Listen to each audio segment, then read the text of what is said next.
¿Qué tal? ¿Cómo andas, Adrián? Muy bien. Hola, Lautaro. Hola a todos los que nos escuchan. Bueno, le conocéis a Lautaro Chazarreta, y a mí también. Sabéis que soy presidente de ECAI Group. Estamos en DMP Geopolítica todos los jueves por la tarde-noche, según el país, a las 9 de la noche, hora Madrid en concreto. Bien, y que tratamos temas concretos es los jueves, independientemente de que, ya sabéis, siempre os pedimos que nos dejéis preguntas, comentarios, ideas o propuestas en el canal y las vamos respondiendo a través de vídeos de preguntas y respuestas que las estamos ubicando en el canal de ECAI Center. Si queréis buscarlo fácilmente en YouTube, ponéis ECAI Center, Center con C, y os aparecerá enseguida el canal. Ahí vamos ubicando estos vídeos e intentaremos ir respondiendo en la medida en que podamos. Bien, pues sin más, vamos a empezar con el tema de hoy, Lautaro, si te parece. Perfecto, sí. Ahí tengo esto que me habías mandado.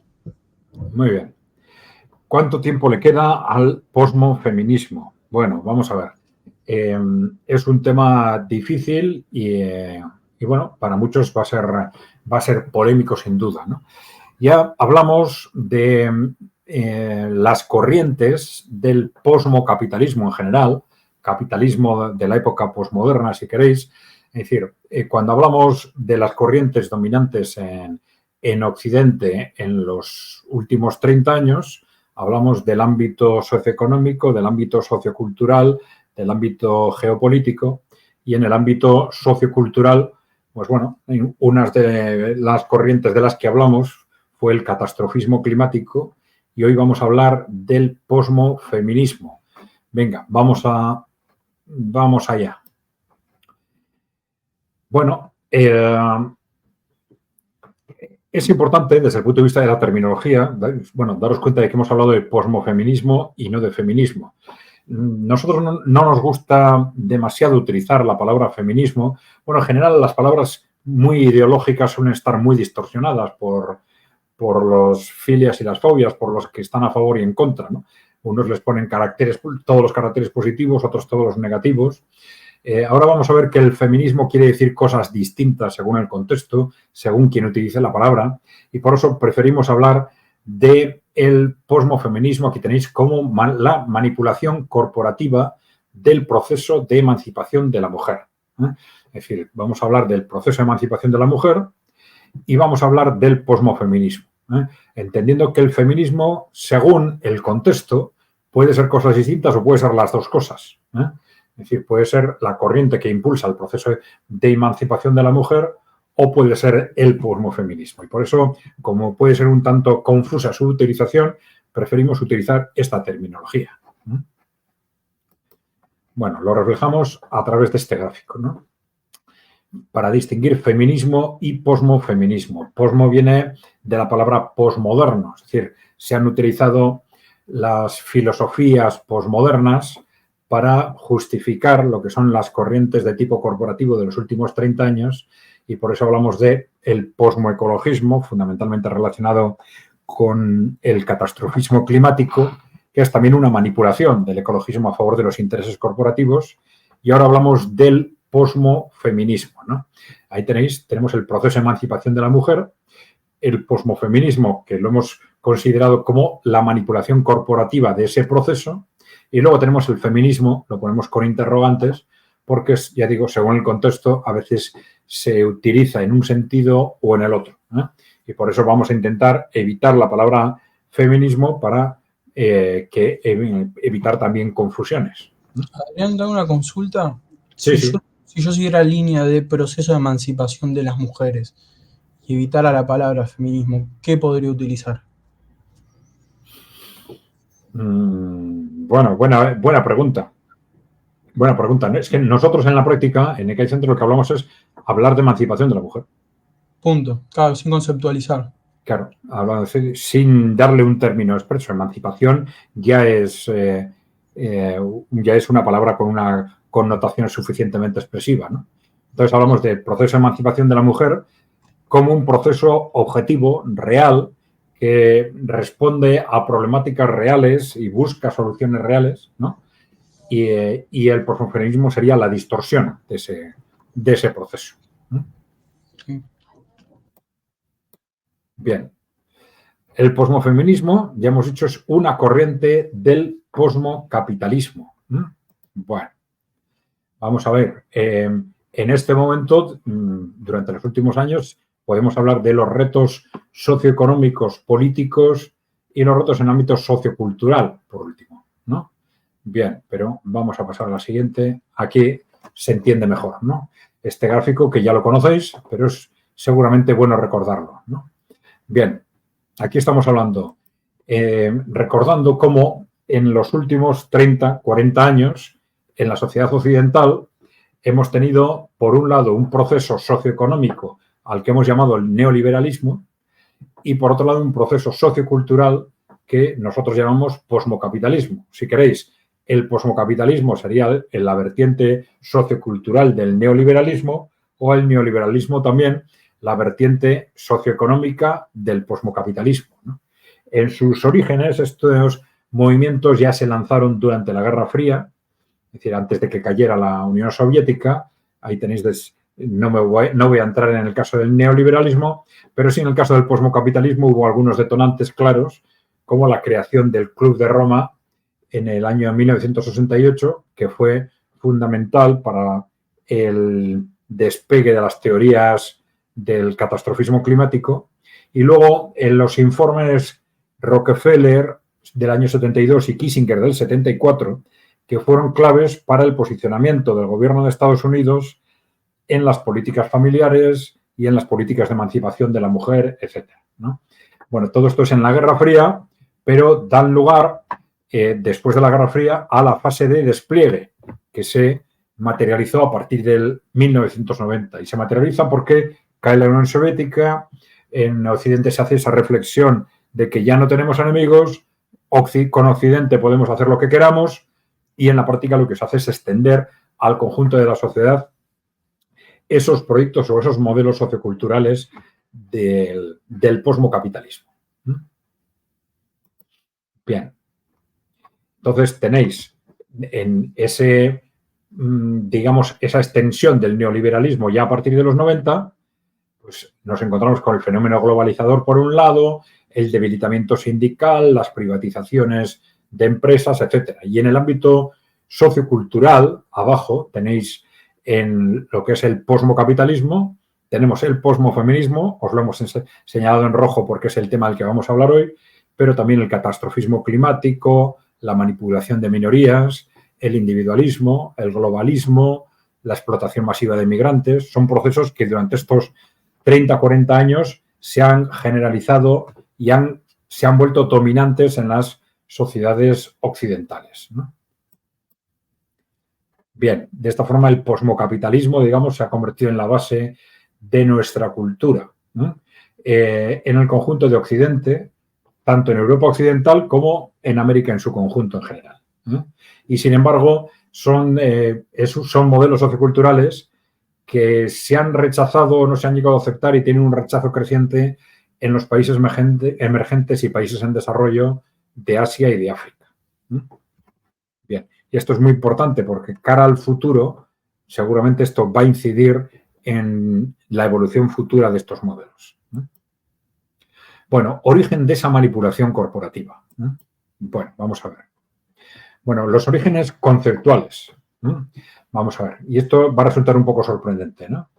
En principio tenemos los valores aristocráticos. Los valores aristocráticos, y estoy hablando, pues si queréis, desde la Edad Antigua, la Edad Media, hasta la Edad Moderna, teníamos unas aristocracias que vivían radicalmente separadas del pueblo y con un profundo desprecio y odio hacia el vulgo, hacia la plebe, ¿no?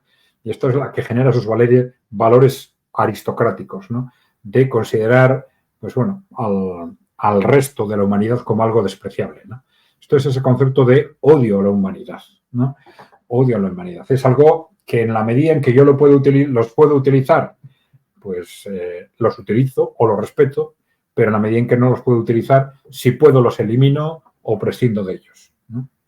Bueno, y esto se empieza a, digamos, a teorizar de alguna forma a partir del siglo XIX. Empieza con el maltusianismo en el tránsito del siglo XVIII al XIX, que nos empieza a decir que los humanos sois demasiados, luego el darwinismo social y la eugenesia a lo largo del siglo XIX, que empieza a decir, por un lado, que es los mejores se tienen que hacerse con el control y el poder, otro, según la eugenesia, que los mejores se tienen que reproducir más que los peores. Empieza, y esto es muy importante ya para el vídeo de hoy, empieza a aparecer la planificación familiar a fines del XIX como un instrumento de la eugenesia. Ya veremos en el tránsito del siglo XIX al XX. La eugenesia es esa filosofía, o esa doctrina, que nos habla de que los mejores se tienen que reproducir más, los peores menos. ¿Quiénes son los peores? Pues según el caso, son las razas que no nos gustan, o los pobres, o los que tienen, o los inválidos, vamos a decir, ¿no? O los que tienen dificultades, discapacitados. Bueno, la eugenesia se aplicó fundamentalmente en Estados Unidos y en Gran Bretaña, desde un punto de vista teórico, también desde un punto de vista clínico, luego se extendió a otros países europeos y fundamentalmente también a Alemania, y enganchó con prácticas recurrentes de la Alemania nazi. Bien, pero es muy importante porque ya la planificación familiar se empieza a la vez que se utiliza como un instrumento de dominación y de destrucción de las comunidades que no nos gustan, se empieza a relacionar con el concepto de emancipación de la mujer. Ya vamos a ver. Es decir, efectivamente, la planificación familiar es para muchas mujeres un instrumento sin duda de liberación. Había muchas mujeres que por no poder recurrir a la planificación familiar tenían enormes problemas, muchas familias en general, ¿no? Pero estas élites aristocráticas que controlaban Occidente, pues los ponen en marcha y utilizan a estos movimientos de defensa de la mujer como instrumentos de la oligarquía, instrumentos, vamos a decir, criptonazis, racistas, supremacistas, etcétera, ¿no? En la Guerra Fría, ya entre la Segunda Guerra Mundial y el año 90, si queréis, este concepto de la planificación familiar se empieza a utilizar ya directamente, se teoriza como un instrumento para reducción de la población. Esta es la siguiente fase. Y a la vez, también en la Guerra Fría, ya se empieza a hablar de la emancipación de la mujer como un instrumento para la reducción de la población. Y se relaciona directamente distintas formas de emancipación de la mujer con tener menos hijos, con menor reproducción o con acceso al mercado de trabajo que suponen menos capacidad de tener hijos, ¿no? Se relaciona directamente el acceso de la mujer al mercado de trabajo con la reducción de la población, la contención y la reducción de la población, ¿no?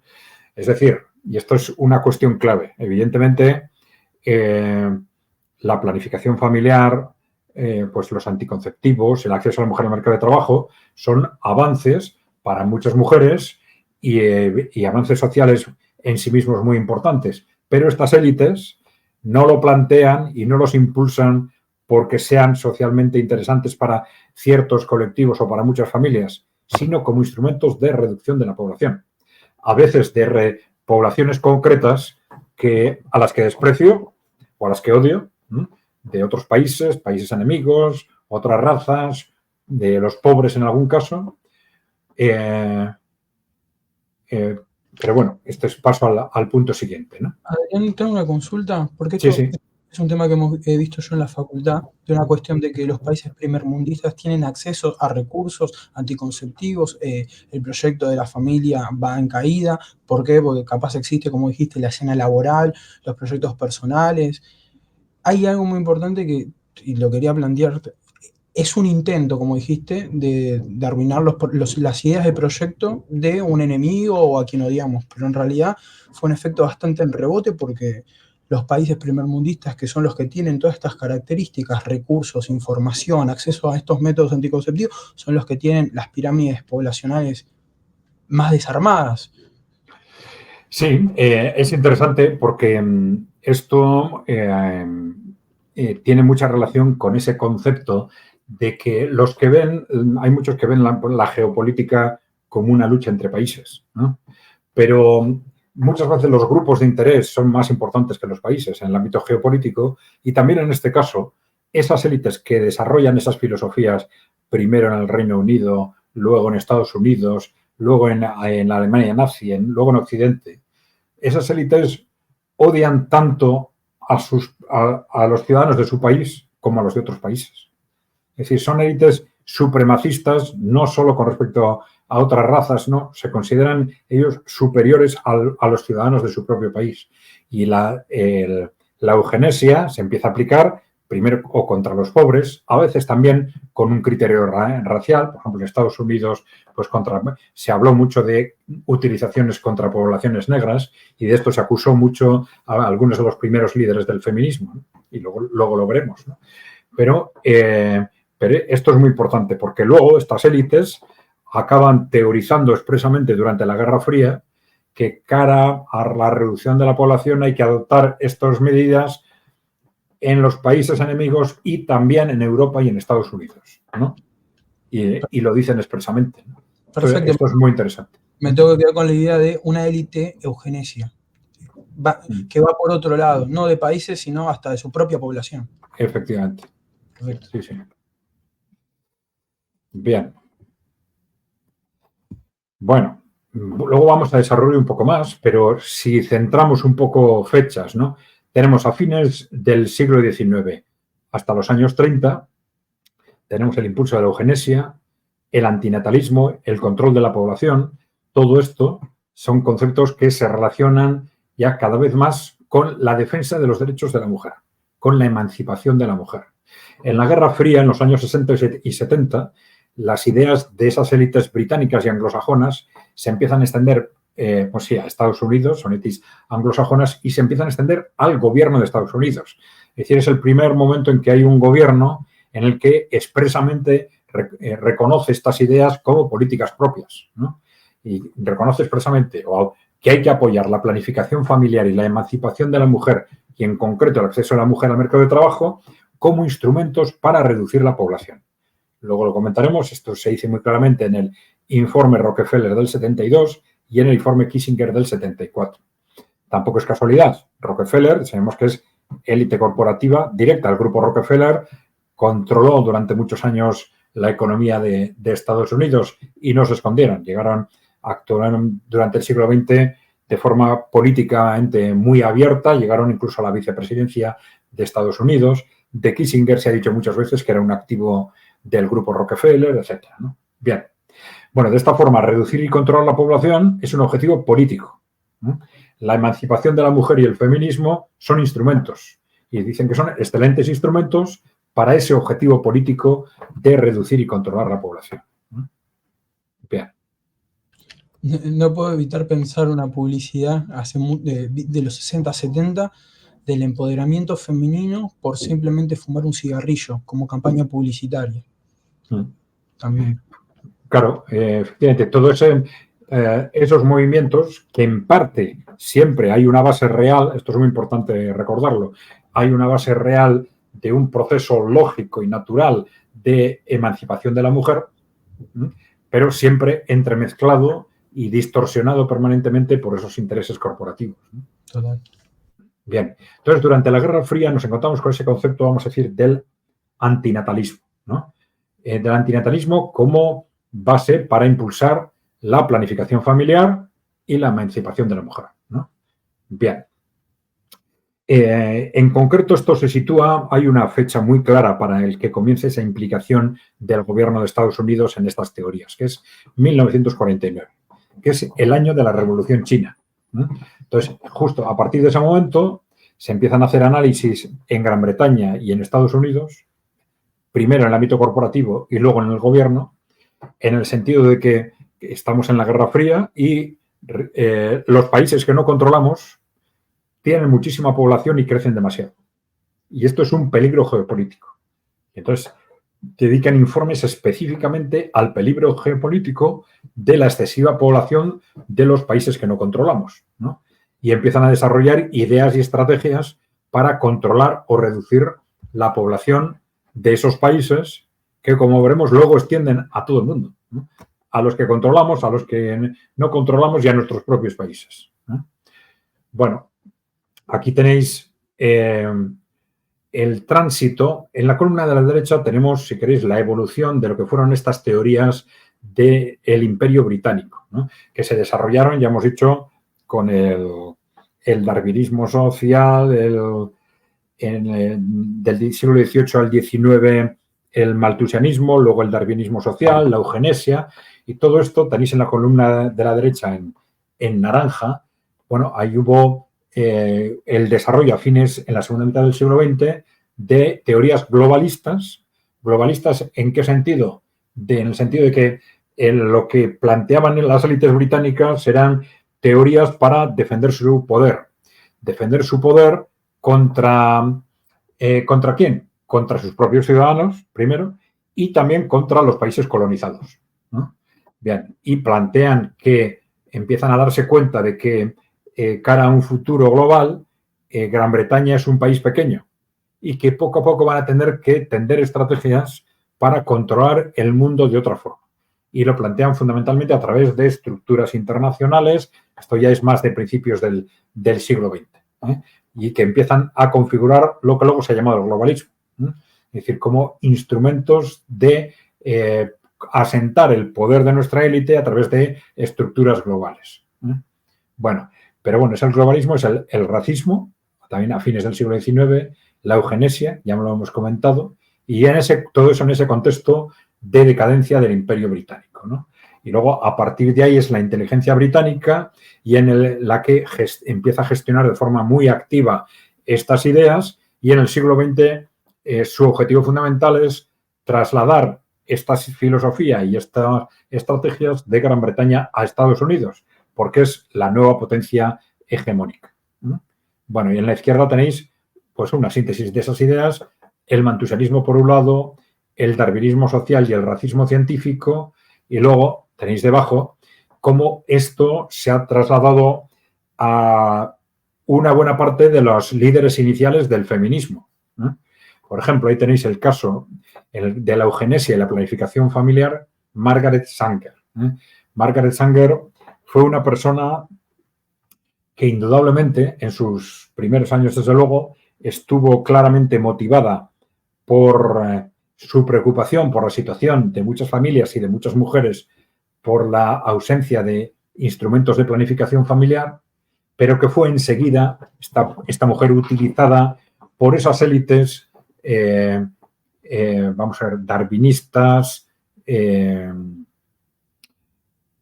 supremacistas, etcétera, para sus fines, ¿eh? Entonces le financiaron, la pusieron a trabajar en sus organizaciones y entonces empezaron a unificar la planificación familiar y la eugenesia. Y Margaret Sanger se dejó arrastrar por estas corrientes y empezó a defender la eugenesia, etcétera, ¿no? Además, con afirmaciones tremendamente agresivas contra los pobres o contra determinados colectivos étnicos, y empezó también a trabajar con grupos nazis y protonazis, nazis alemanes también, ¿eh? Bien, tenemos también la influencia de estas teorías en la antropología y la ideología de género. Bueno, ahí pone Margaret Sanger, es un error, ¿eh? El segundo nombre es Margaret Mead, escrito, ¿eh? Bueno, Margaret Mead, que es fue una antropóloga que está en el origen de lo que luego se ha llamado ideología de género. También se le considera uno de los grandes referentes del feminismo, ¿eh? Y colaboró también muy estrechamente con la inteligencia militar norteamericana para utilizar la antropología como instrumento de control de poblaciones del Pacífico en concreto, ¿no? Adrián, capaz no sé si requiere otro programa o otro, pero es una palabra muy utilizada y, por ejemplo, hoy en Argentina, por debates entre el feminismo y sectores, entre comillas, vamos a decir conservadores, para ponerle una etiqueta nomás. Ideología de género, ¿qué vendría a ser? Bueno, es un tema, un término que es en sí mismo discutido, ¿eh? Porque unos aceptan que eso existe, otros que no, etcétera, ¿no? Pero, bueno, vamos a ver. Hay un concepto relacionándolo con este este origen antropológico que plantea, y Margaret Mead lo trabajó especialmente, la maleabilidad de la esencia de las personas. Es decir, que las personas pueden ser transformadas en sus aspectos más íntimos, ¿no? En función de la sociedad, en función de la labor que pueden hacer los antropólogos, etcétera. Y entonces desarrolló una serie de ideas y de técnicas que ella puso al servicio de la inteligencia militar, precisamente para controlar poblaciones.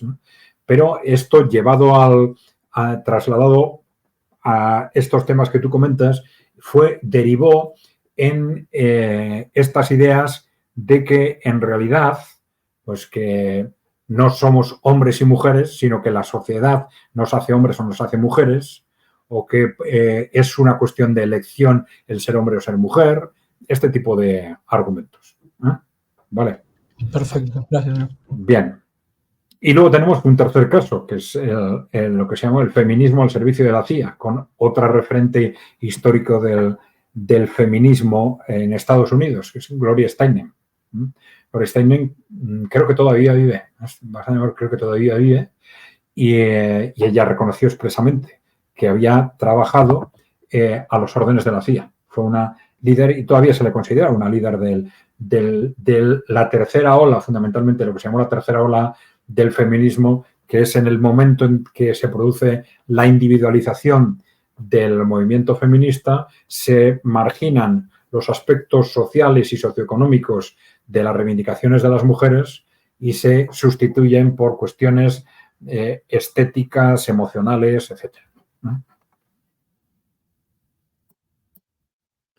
Bueno, esto es simplemente para que veáis este concepto de reducción de estos conceptos de reducción de la población y de su relación con el movimiento de emancipación de la mujer y con el acceso de la mujer al mercado de trabajo y con la planificación familiar.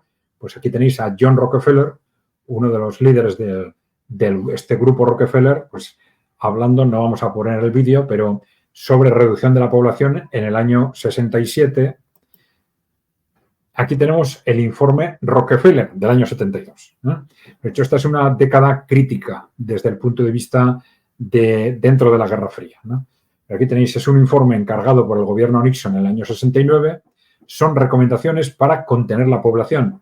Y ahí ya aparecen una serie de recomendaciones relacionadas con el proceso de emancipación de la mujer.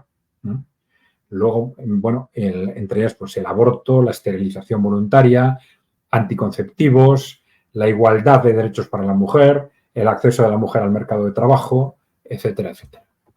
La educación sexual, bien, todo eso se consideran instrumentos para reducir la población. Dice, hay que fomentar todo esto para reducir la población. Esto es muy importante. No estamos diciendo, evidentemente, que no sean conquistas sociales, no sean positivos, pero es muy importante ser conscientes de por qué estas élites los han impulsado. Los han impulsado para reducir la población. Bien. El informe Kissinger del 74 es muy expresivo porque ya se plantea desde el punto, es un informe geopolítico. Es un documento, aquí lo veis, coordinado por Henry Kissinger y que se llamó Informe Kissinger y fue de carácter secreto y no se desclasificó hasta el final de la Guerra Fría, en el año 89. El objetivo geopolítico está claro, ahí lo tenéis, analizaba ese es el título, implicaciones del crecimiento de la población mundial para la seguridad y los intereses globales de Estados Unidos. Ya os he comentado antes cómo a partir de la Revolución China hay multitud de informes, tanto en Gran Bretaña como en Estados Unidos fundamentalmente, primero en el ámbito corporativo y que en los años 70 consiguen que pasen al ámbito gubernamental. Bien. Bueno,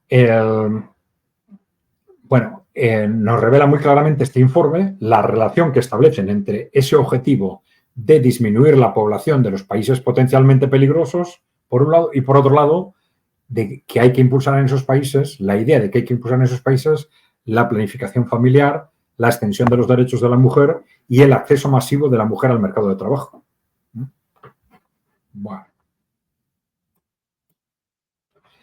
Esta vez esta vez sí se va posicionando como una perspectiva más geopolítica, no En tanto este caso, en este caso. eso es. La justificación es geopolítica, la justificación. Pero hay que acordarse que estamos hablando de las mismas élites Sí, que justifican la reducción de la población y este tipo de medidas antihumanas una vez por una razón y otra por otra. Pero ahora vamos a ver eso a qué contradicciones les lleva, ¿no? Pero bueno, es muy importante que aquí se habla de que en todos esos países hay que impulsar la reducción de la población, pero no porque sea socialmente bueno, sino al contrario, para debilitarlos por razones geopolíticas, para que no se hagan demasiado fuertes. Bien. Bueno, no me voy a detener aquí. Estos son algunos comentarios sobre ese informe Kissinger. Un tema muy interesante. El informe Kissinger apunta como agentes claves de la ejecución de estas políticas, dice, las agencias del gobierno de Estados Unidos, las agencias de la ONU, porque entonces estaban mucho más controladas por Estados Unidos que ahora, las fundaciones corporativas sobre todo, y las ONGs. Y claro, si nos damos cuenta, esto lo comentamos en relación con el catastrofismo climático, pero es que con el feminismo pasa lo mismo, ¿no? Los grandes financiadores e impulsores de las distintas corrientes feministas han venido de aquí. Claro, fundaciones, ONGs haciendo sus respectivos lobbies.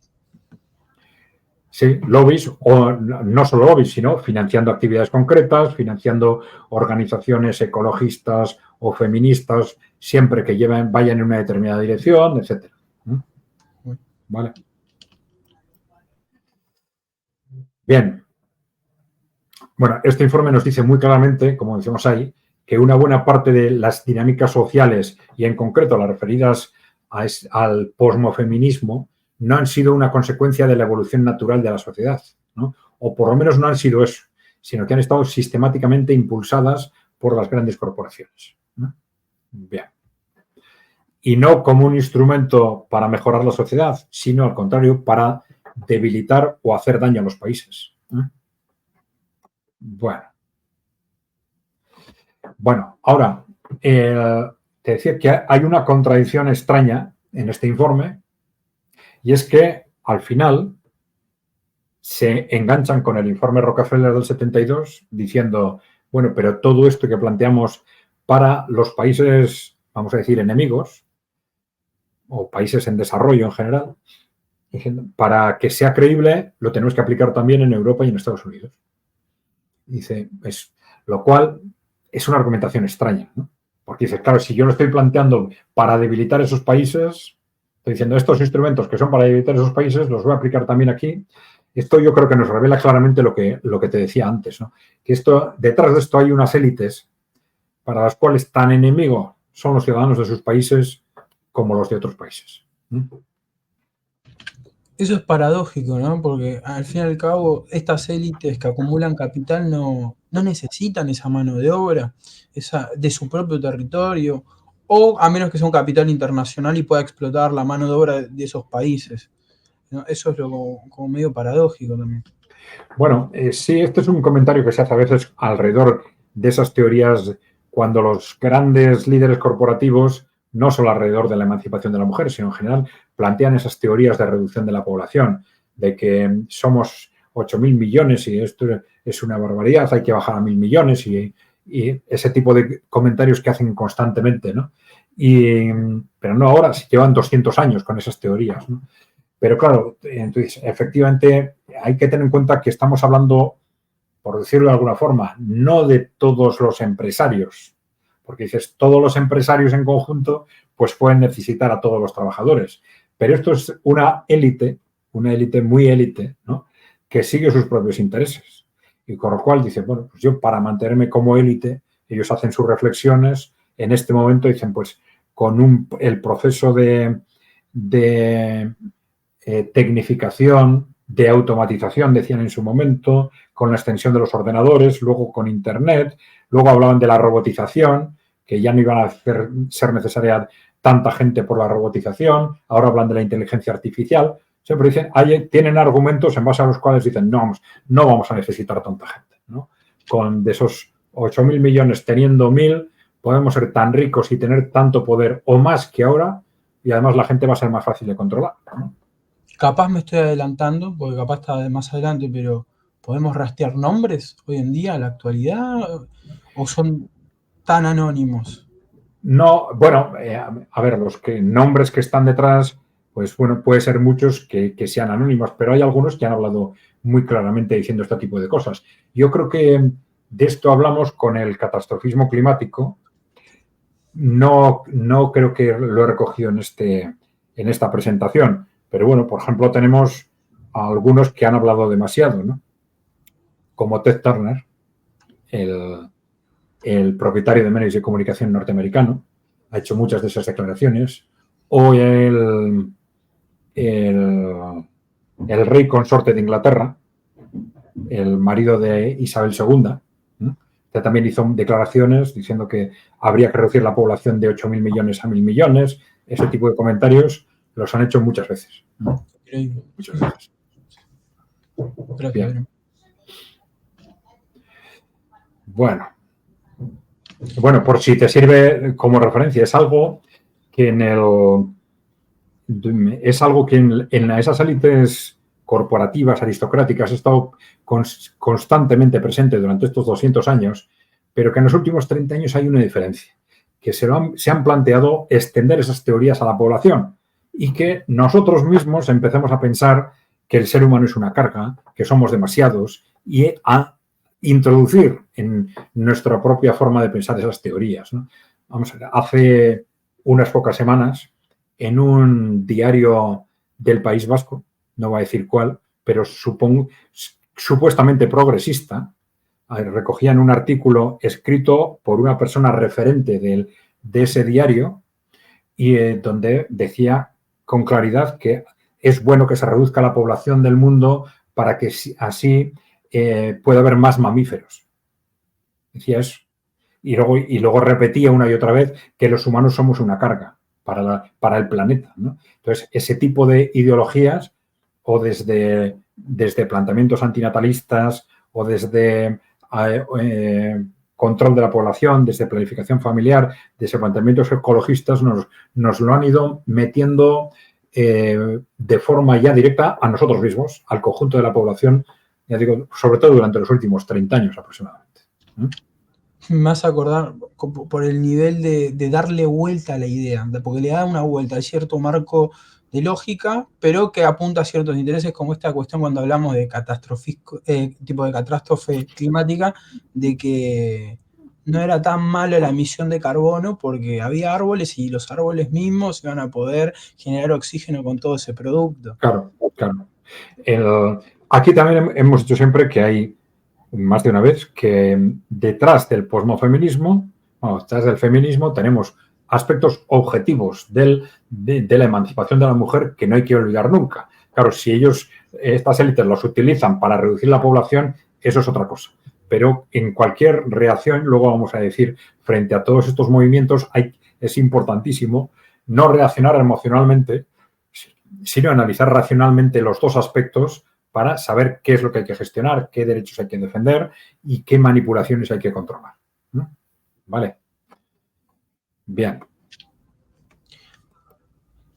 Bueno, esto ya más adelante, pero esas élites vemos que siguen en la misma línea. Reducir la población, controlar la población, planificación familiar, etcétera, ¿no? Este es David Rockefeller. Bueno, este es poco lo que hemos comentado, ¿no?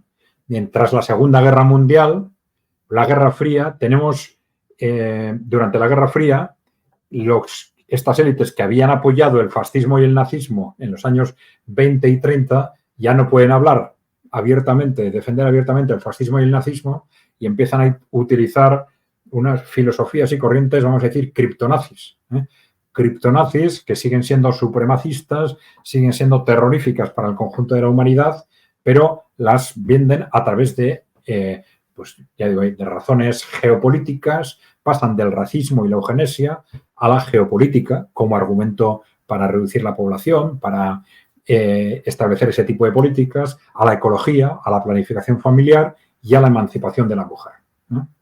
dentro de ese objetivo declarado que se mantiene de reducir la población, tenemos esos dos informes que hemos comentado, informe Rockefeller del 72, informe Kissinger del 74, y los instrumentos que planteaban utilizar. De tal forma que luego, tras la Guerra Fría, se produce un despliegue de todos estos instrumentos de forma amplia, además de otras corrientes del posmocapitalismo, claro, a través del posmofeminismo. Bien. Bueno, esto ya lo hemos dicho, que una clave histórica de este proceso es el momento en que de círculos aristocráticos corporativos se pasa a que formalmente el gobierno de Estados Unidos asuma esas tesis, ¿no? Este era un gran objetivo de la Guerra Fría, comprometer al gobierno de Estados Unidos, que era donde estaba ahora ya el poder militar y político más importante, ¿no? Bueno, entonces, tras la Guerra Fría, ya hemos dicho, despliega el conjunto del mundo de esas ideas del posmocapitalismo. Bueno, estamos hablando del paso de la emancipación de la mujer al posmofeminismo corporativo. Vamos a ver. Esto es el esquema que hemos comentado al principio, ¿sí? Sí. Lautaro, ¿ibas a comentar algo? Sí. Sí, yo te iba a hacer, sí, porque también me quedé pensando, es una gran casualidad y agradezco que haya vuelto. Yo te había preguntado por qué usamos emancipación. Yo para capaz hacer un proceso de análisis y preguntarte a vos y de paso saber tu perspectiva, ¿emancipación de qué? Para desarrollar, para profundizar más que nada. Bueno, podríamos decir que en determinados ámbitos de la vida social la mujer estaba subordinada. Y entonces, para superar esa subordinación. En principio.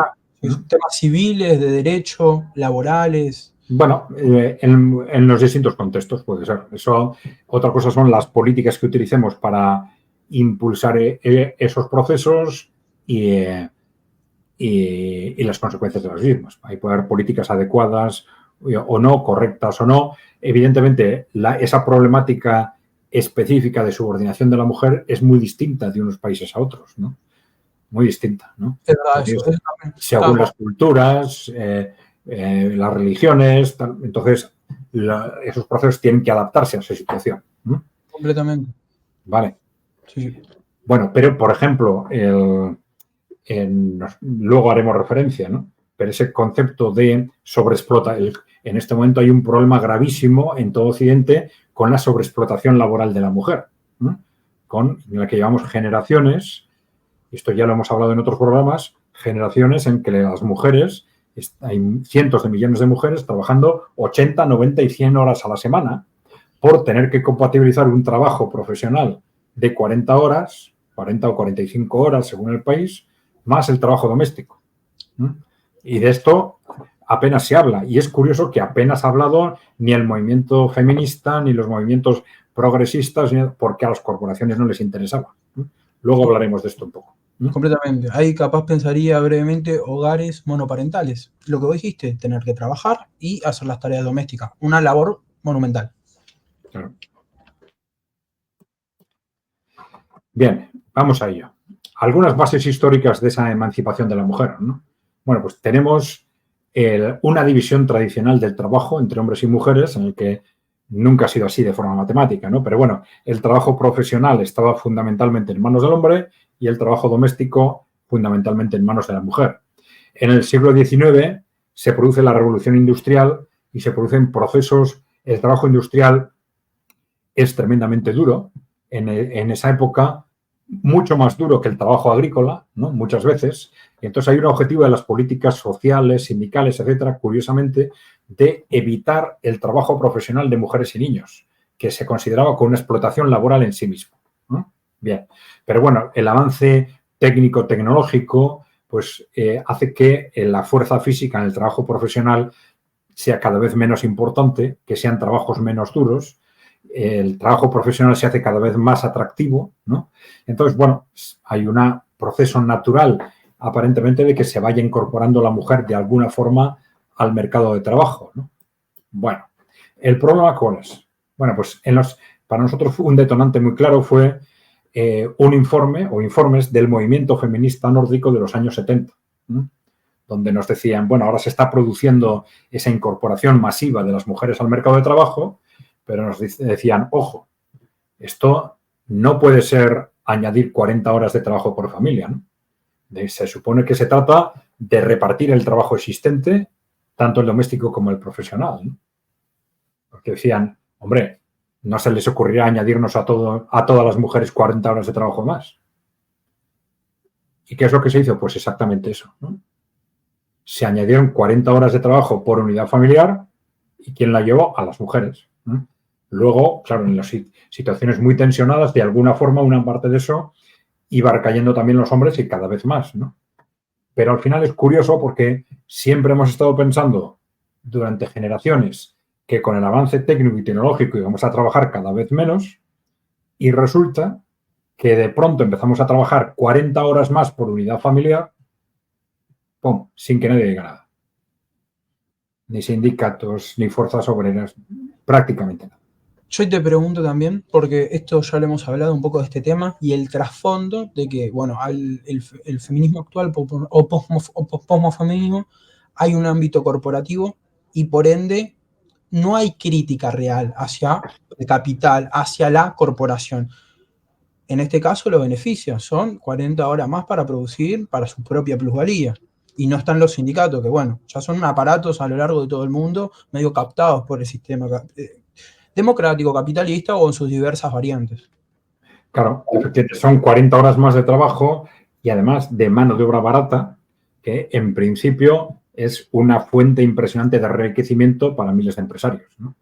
Entonces, además, eso fue un elemento importante para mantener viva artificialmente la economía de Occidente también, esto hay que decirlo, ¿no?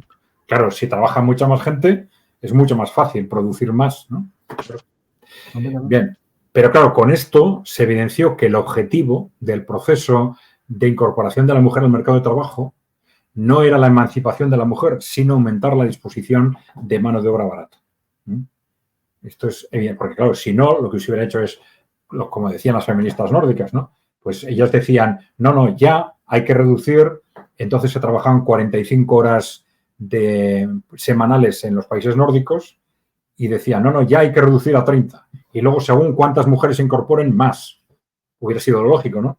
Repartir a mitades el trabajo, puesto que no era el doble, pero bueno, si se supone que se duplica el número de trabajadores, pues trabajando todos la mitad, pues producimos lo mismo. Y eso hubiera permitido repartir el trabajo profesional y repartir el trabajo doméstico, ¿no? Si se quiere, ¿no? Pero claro, sucedió lo contrario y las consecuencias de eso han sido impresionantes de todo tipo, ¿no? Por un lado, muy directamente, lógicamente, se hunde la natalidad. Se hunde la natalidad, ojo, reducción de la población, uno de los objetivos de las élites, ¿no? Se hunde la natalidad y luego se disparan los beneficios de muchas empresas por la disposición de mano de obra barata y cientos de millones de mujeres en auténtica situación de esclavitud, ¿no? Trabajando 80, 90, 100 horas de trabajo a semana y con un silencio absoluto, ¿no? De ellas y de los movimientos sociales, sindicales, etc. Totalmente, sindicales, partidos políticos. Esto siempre lo remarcás porque siempre haces una muy buena línea de tiempo fundamental.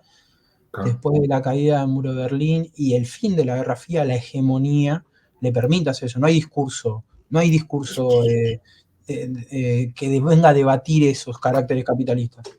Sí. Decíamos, las consecuencias de esto han sido impresionantes, ¿no? Por un lado, sobreexplotación laboral de la unidad familiar, sobre todo de las mujeres, evidentemente, ¿no? Pero bueno, aumenta la capacidad de consumo inicial, lógicamente, pues hay 2 sueldos en vez de 1 en la familia, pero eso se va neutralizando a largo plazo. ¿Por qué? Pues porque la capacidad de reivindicación de estas mujeres es menor. Esto tiende a, como hay más oferta laboral, pues tiende a reducirse el precio de esa oferta por el efecto oferta y demanda de trabajo, ¿no? Pero bueno, ya hemos dicho la sobreexplotación de cientos de millones de mujeres, desaparición progresiva del tiempo libre. Esto seguramente tiene también mucha relación con una desactivación social en el conjunto de Occidente, ¿no? porque es el tiempo libre el que nos permite pues, trabajar, afiliarnos y trabajar en sindicatos, asociaciones, grupos políticos, etcétera. Y los jóvenes, a partir de ese momento, se quedaron sin tiempo libre, ¿no? Por supuesto, el hundimiento de la tasa de natalidad, etcétera, ¿no? Toda una sociedad alienada, más gente alienada aún. Claro. Aquí tienes una relación, estos son datos de España, ¿no? Directísima y lógica, ¿no? Incorporación de la mujer al mercado de trabajo, tasa de actividad y hundimiento de la tasa de fertilidad. Es absolutamente lógico, claro. Con 80, 90, 100 horas a la semana, pues es que tener hijos se convierte en una carga insoportable, ¿no? Bueno, los objetivos corporativos con este proceso. Hombre, por un lado, clarísimamente, ya lo hemos dicho, mejorar los beneficios empresariales a través de la disposición masiva de mano de obra barata. Y por otro lado, hundimiento demográfico. Claro, lo pongo entre interrogantes porque claro, es algo tan bárbaro, ¿no? Que siempre hay que ser prudente a la hora de afirmarlo, pero ya hemos visto cómo ellos mismos lo han dicho durante la Guerra Fría repetidamente en distintos documentos, incluso el propio gobierno de Estados Unidos, que sus objetivos van en esa línea, ¿no? Están buscando la reducción de las tasas de natalidad, ¿no? Bien. Bueno, esto es una referencia que solemos apuntar más de una vez, ¿no? Es decir, esta distorsión del posmocapitalismo sucede con el posmofeminismo como con otras corrientes, ¿no? Una corriente con una base real, una problemática con una base real, se distorsiona a través de, precisamente, de sustituir el análisis racional por las emociones, por la emotividad. ¿Por qué? Pues porque las emociones son ellos las que las controlan. Tienen los medios de comunicación, tienen la industria cultural, ¿no? Y entonces vemos cómo en el posmofeminismo, al final, vemos que hay una carga creciente de emociones y cada vez una carga menor de reivindicaciones reales y al final se transforma muchas veces en algo absolutamente ridículo, ¿no? Hemos visto lo que aquí estamos llamando distracciones posmofeministas. Bueno, son ejemplos del caso del País Vasco. Gora emakumeak quiere decir viva las mujeres, arriba las mujeres, ¿no? Decimos, tenemos ahí gora emakumeak, gora emakumeak, gora emakumeak, emakumeak gora, gora emakumeak, emakumeak gora, gora emakumeak, ¿no? Pero esto nos está diciendo hasta qué punto este tipo de discursos se han adueñado del feminismo. Discursos meramente emotivos en los que los objetivos y las reivindicaciones reales son ridículos en comparación con esta constante carga emotiva, que al final es una forma de manipular a las mujeres, evidentemente. No suelo comentar, pero bueno, imaginaros a un colectivo de jubilados, de pensionistas, que se manifiesten por la calle y en lugar de pedir que les suban las pensiones, empiecen a gritar ¡viva los pensionistas!, ¿no? Diríamos, que a estos ¿quién les ha engañado?, ¿no? Pues lo mismo. Es que esto es lo que han hecho con las mujeres y con el movimiento feminista. Reducirlo a una carga de emotividad absolutamente absurda y desproporcionada, ¿no? Les faltan publicionistas. Sí. Bueno, esto es lo que hemos comentado ahora, ¿no? Ese posmofeminismo o feminismo corporativo supone poner el movimiento de emancipación de la mujer al servicio de los intereses corporativos. Las claves para ello, sustituir los objetivos reales por emociones, ¿no? Segundo, olvido de los problemas reales de las mujeres, sobre todo en la medida en que les causan problemas a las corporaciones, claro. Y utilización de ese movimiento para el control y la manipulación social. Bueno, aquí tenemos algunos referentes. No quiero meterme ahora en el tema del ecologismo porque ya hemos hablado de Margaret Sanger, de la planificación familiar. Aquí tenemos en el último párrafo, una expresión de Margaret Sanger que nos refleja muy claramente hasta dónde llegó la forma de pensar de esta mujer, ¿no? Que empezó preocupada por la situación de las mujeres, la planificación familiar después, al final hacía afirmaciones de este tipo. Más niños de los aptos, menos de los no aptos. Ese es el principal problema del control de la natalidad. Esto nos refleja claramente la mentalidad, ¿no? Estamos hablando de una referente de los orígenes del feminismo, ¿no? Bueno, esto es lo que hemos comentado. Margaret Mead, Gloria Steinem, de esto ya lo hemos dicho. También, bueno, caso Margaret Sanger, bueno. La explicación socioeconómica es compatible. Bueno, esto es un concepto que siempre, al analizar las corrientes del posmocapitalismo, solemos subrayar, ¿no? Cuando se dice, bueno, aquí siempre hay, pero aquí ya lo hemos comentado, ¿no? Siempre hay una base económica detrás de estas estrategias de manipulación, ¿no? Entonces, muchas veces se dice, bueno, pero es que a las grandes corporaciones en realidad lo que les interesa es el dinero. Bueno, el dinero, pero no solo el dinero, ¿no? Ya hemos comentado más de una vez que en análisis económico eso está perfectamente estudiado.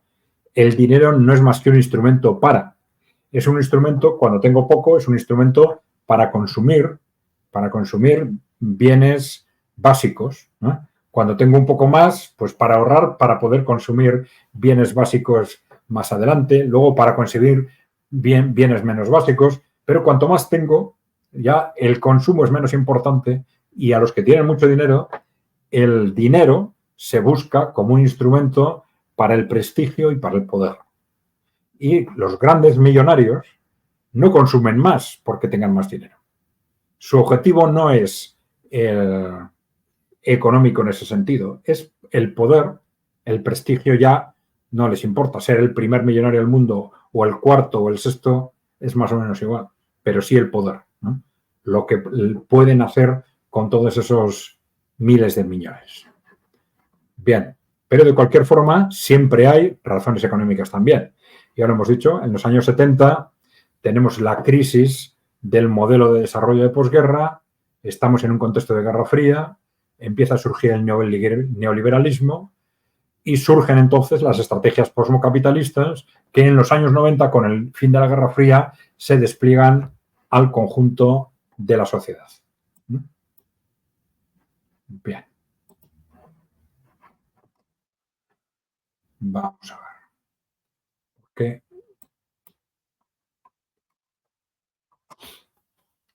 Bien, entonces en esos años 70 tenemos una crisis de rentabilidad y evidentemente esa incorporación masiva de la mujer al mercado de trabajo es un instrumento sensacional para que las empresas sean más rentables a través de la disposición de mano de obra barata y también para que la economía vaya mejor, con más productores, claro. Pero claro, esto sí implica, ya sabemos, el hundimiento de la natalidad, ¿no? Bueno, entonces, ¿los objetivos del posmofeminismo son económicos o de manipulación y control social? Digo, los dos tipos de objetivos son compatibles, ¿eh? Esta mezcla de objetivos económicos y no económicos han sucedido en todos los movimientos fascistas o criptofascistas, si se quiere, ¿eh? Y también existieron en el fascismo y en el nazismo, ¿eh?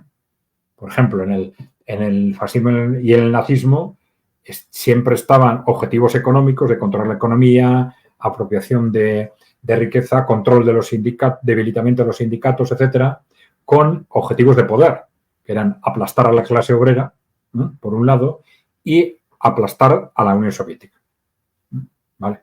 Eran dos amenazas vitales en aquel momento para estas élites, ¿no? Bueno, esto ya lo hemos comentado de alguna forma, pero esto es muy importante, sobre todo para los agentes sociales y políticos, ¿no? Porque muchas veces lo que hacen es dejarse llevar por los medios de comunicación y dicen, bueno, para que nos vaya bien en las elecciones, lo que tenemos que hacer es apuntarnos a las modas sociales, ¿no? Y entonces hay que tener en cuenta que todas estas corrientes posmodernas, posmocapitalistas, digamos, no son modas sociales o solo mínimamente son modas sociales. Son procesos corporativos de manipulación social, ¿no? Bueno, aquí tenemos lo que se ha llamado la reacción anti-woke. La palabra woke es algo que se utiliza sobre todo en Estados Unidos para denominar despectivamente, normalmente, a los movimientos culturales del posmocapitalismo. Bien, entonces, dentro de esa reacción anti-woke, ¿qué tenemos? Tenemos una reacción de los países emergentes y en desarrollo que simplemente, con la excepción de América Latina, que es muy occidental culturalmente también, los países de Asia y de África no aceptan estos modelos culturales, ¿no? Por otro lado, tenemos esa fuerza creciente del nacionalismo conservador en Estados Unidos y Europa Occidental, que también rechaza esos valores socioculturales del posmocapitalismo, y también movimientos nacientes en lo que se está llamando izquierda anticorporativa, ¿no? Ahí tendríamos el caso de Sarah Wagenknecht en Alemania, que han obtenido ya recién creados un 6% en estas elecciones europeas en Alemania, el caso de Robert Kennedy en Estados Unidos, el Partido Socialdemócrata que ha llegado al poder en Eslovaquia, ¿no? O el caso de Galloway en el Reino Unido, ¿no? Que es también un partido, el Partido de los Trabajadores, que se acaba de crear y que en una elección de distrito ya han sacado un 40%, pero estas elecciones legislativas seguramente ya les han pillado un poco a desmano sin tiempo para prepararse, ¿no? Pero bueno, el tema es, en esas reacciones anti-woke hay que ser prudentes también, ¿no? Hay que tener en cuenta quién está cuestionando, porque claro, en estas corrientes posmocapitalistas hay muchos planteamientos absurdos. Son tan absurdos y tan destructivos que muchas veces el rechazo es muy fácil, ¿no? Y entonces hay corrientes que se apoyan en ese rechazo para generar más contradicciones sociales, y muchas veces también son manipuladas por las propias corporaciones, ¿no? Entonces hay que ser muy cuidadosos con este tema, ¿no? Entonces, si vemos movimientos anti-woke, ¿no?, que cuestionan solo esas estrategias corporativas en el ámbito sociocultural, pero se someten a las estrategias corporativas en el ámbito económico, pues es una razón para sospechar, ¿no? También, sí. Estaban pensando, capaz que una buena combinación sería un partido anti-woke y anticorporativo en el mejor de los casos, ¿o no? Sí, anticorporativo en el sentido de que defendieras los intereses de los ciudadanos en todos los ámbitos. Uh-huh. El sociocultural, el económico, el geopolítico, etcétera. Vale. Pero bueno, sí es importante cuando vemos rechazos, en este caso sería, si queréis, al posmofeminismo, ¿es un rechazo racional o es visceral? ¿Está simplemente aprovechando la situación para ridiculizar el posmofeminismo y punto? ¿O hace un esfuerzo de analizar lo que es racional y lo que no es racional en esos movimientos posmofeministas, ¿no? En ese rechazo muy importante, ¿se respetan los derechos básicos de las personas afectadas o no?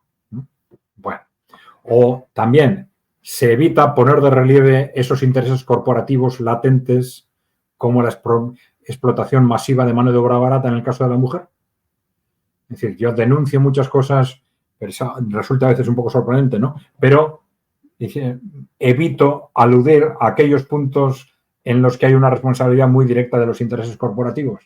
Pues bueno, eso ya nos está dando pistas sobre si tenemos que confiar o no en ese tipo de movimientos, ¿no? Esto ya lo dijimos, ¿no? Esto es muy importante tener en cuenta. Teniendo en cuenta el contexto, lo que está pasando con los movimientos populistas conservadores en Occidente, con un peso creciente en Estados Unidos, la sociedad ya está dividida al 50%, con una izquierda anticorporativa, emergente, y con el peso creciente de los países emergentes y el actual choque entre unos y otros, para nosotros está claro que los que iban a ser los valores del siglo XXI no van a ser, ¿no? Pensábamos que esos valores socioculturales del posmocapitalismo eran los valores del futuro, pero no van a ser. Bien.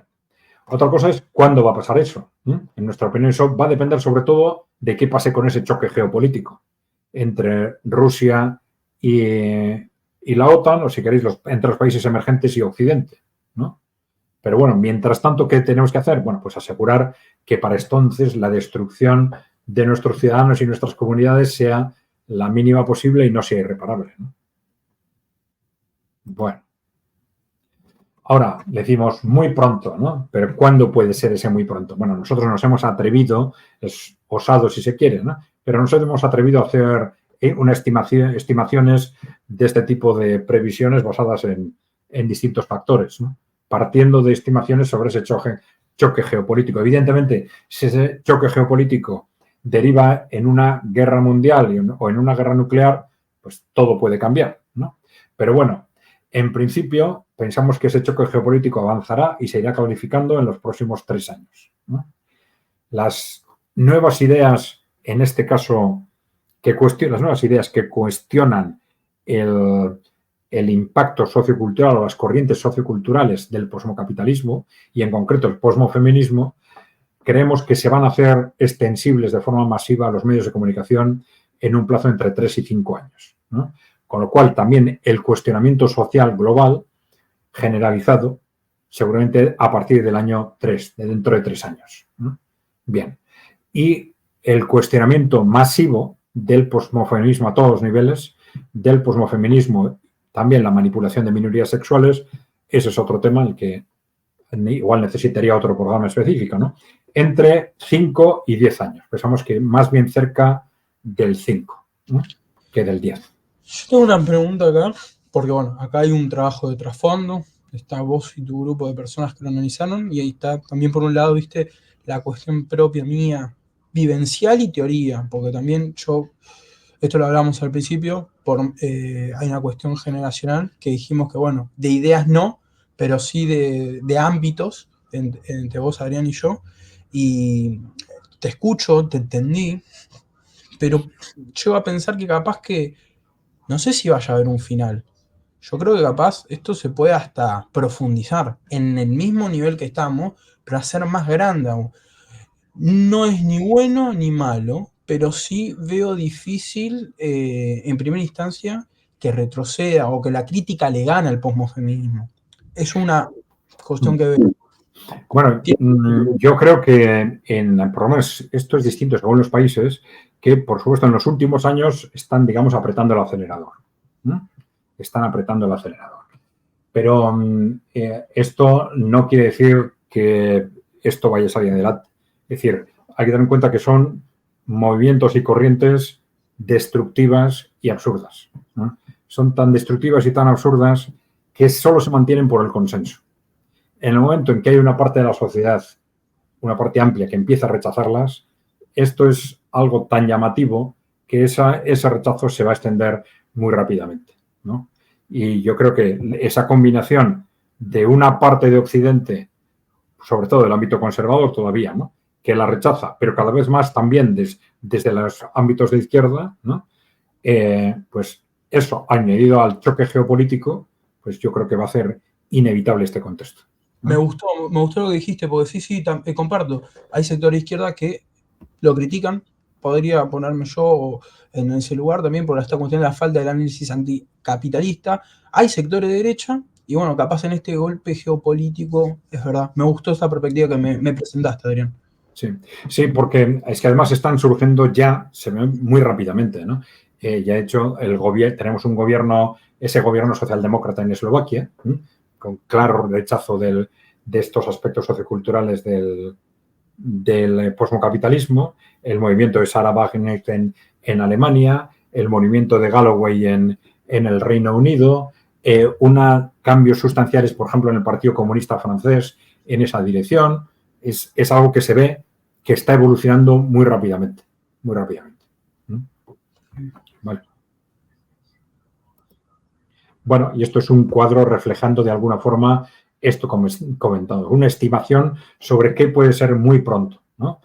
Ya estamos ya en una situación de cuestionamiento ciudadano progresivo de estas corrientes, vamos a decir, socioculturales del posmocapitalismo.